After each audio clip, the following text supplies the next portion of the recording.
Les petits détails des plus grands films, bienvenue dans Aviez-vous remarqué ?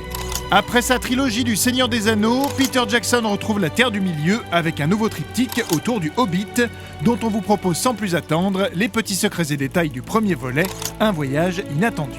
Le premier chapitre de cette nouvelle trilogie ne peut évidemment pas passer à côté de multiples références et clins d'œil aux films qui l'ont précédé. Si nous en avions déjà évoqué quelques-uns dans nos épisodes sur le Seigneur des Anneaux, comme le fait que le personnage de Glowin dans le film était le père du nain Gimli, à qui il a d'ailleurs légué sa hache, ou encore que les nains Ori et Balin étaient déjà visibles bien moins vivants dans la communauté de l'anneau, il reste encore pas mal de petites choses qu'il fallait remarquer. Comme le fait que le fantôme qui attaque Radagast à Dol Guldur ici est le même qui blessera Frodon de son épée dans la communauté de l'anneau. D'ailleurs, l'épée que présente Gandalf au Conseil Blanc dans cette scène est, selon Peter Jackson, celle qui blessera plus tard Frodon au Mont Venteux, un lieu emblématique qui fait également sa petite apparition dans le Hobbit. Autre clin d'œil quand Bilbo, Gandalf et les nains arrivent sur cette falaise, poursuivis par Azog.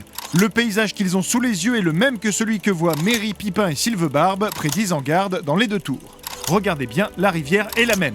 Idem dans cette scène où Bilbo tombe et où l'anneau passe à son doigt, qui reprend à l'identique une scène de la première trilogie. Un voyage inattendu nous présente également une troupe de nains pas comme les autres. Des nains qui ne sont pas tous traités avec la même importance. Ainsi aviez-vous remarqué que l'imposant Bombur n'a qu'une seule petite ligne de dialogue dans la totalité des deux premiers films de la trilogie. D'ailleurs, signalons que ce même Bombur a attrapé pour de vrai et dès la première prise cet œuf dans sa bouche pour la scène du souper chez Bilbo. Une prouesse que l'acteur Stephen Hunter n'arrivera d'ailleurs pas à rééditer.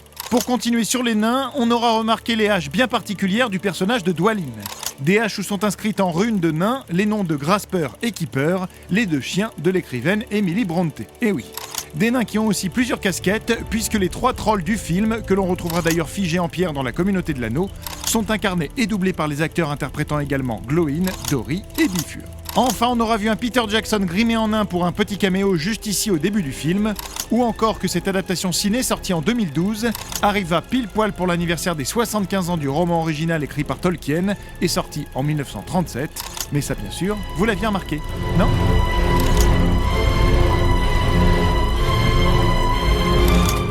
Retrouvez ce film à regarder chez vous sur notre nouvelle application Allocinéum, disponible sur smartphone et tablette.